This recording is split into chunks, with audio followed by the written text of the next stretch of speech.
खुशियों के रंग नेशनल ऑटोमोबाइल के संग अब सभी प्रकार की टू व्हीलर गाड़ियां उपलब्ध है, वो भी आकर्षक ऑफर्स के साथ। संपर्क कीजिए नेशनल ऑटोमोबाइल, हरिगंज और मोघट रोड, खंडवा। देखिए, अभी दिशा की बैठक में ये तय हुआ था, ऊपर से प्रशासन तरफ से निर्देश हुए थे कि ये जो प्रदूषण फैल रहा है ओंकारेश्वर में, ध्वनि प्रदूषण और धुएं से जो प्रदूषण, जितने भी प्रदूषण फैल रहे हैं उसको कंट्रोल करने के लिए ये नई तकनीकी के इंजन लगाए जाए। बैटरी के जो इंजन आजकल जो चल रहे हैं वो लगाए जाए। उसके लिए वो जो बैटरी वाला इंजन है वो भी काफ़ी महंगा पड़ रहा है, गरीब लोग हैं।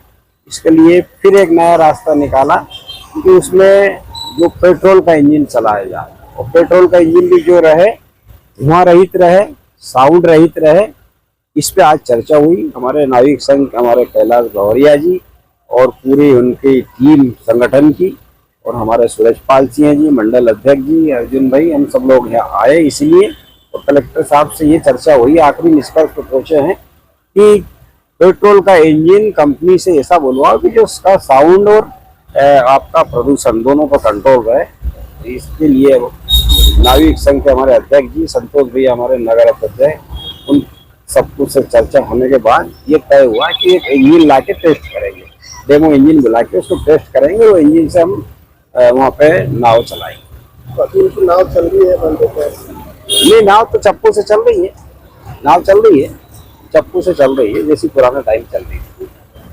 हम ओंकारेश्वर के नाविक लोग हैं, और हमारे क्या है कि ध्वनि और धुएं की बात को लेकर, जैसे नाव के इंजनों के ऊपर चर्चा 2-3 महीनों से चल रही थी, उसी को लेकर आज विधायक जी के समक्ष आज हमारी मतलब एसपी साहब, कलेक्टर साहब के सामने बातचीत हुई।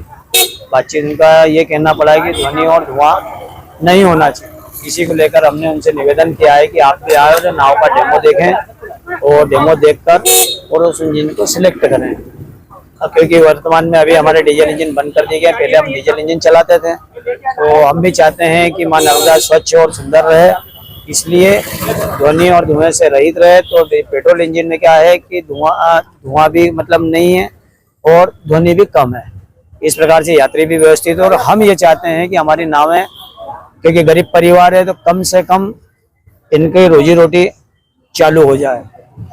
आर्थिक स्थिति इनकी खराब है और जल्द से जल्द इनका समाधान हो जाए ताकि ये अपने रोजगार से लग जाए। अभी वर्तमान में चप्पू से नाव चला रहे हैं, डीजल इंजन बंद कर दिए गए हमारे, और पेट्रोल इंजन से हमारी नाव का संचालन हो, और जो कम से कम रेट के हों, ऐसे इंजनों से हमारा भरण पोषण हो ताकि ये अपने व्यापार कर सके। कितने का इंजन आ रहा है? वैसे तो क्या है कि जो विदेशी इंजन होते हैं 5 से 7 लाख रुपए का इंजन होता है, फाइबर बोर्ड होती है तो 4 से 5 लाख रुपए की फाइबर बोर्ड भी होती है। 10 से 12 लाख रुपए की अगर ऐसी नावें अगर हम डालते हैं तो हमारे घर भी 10 से 12 लाख रुपए के नहीं होते हैं।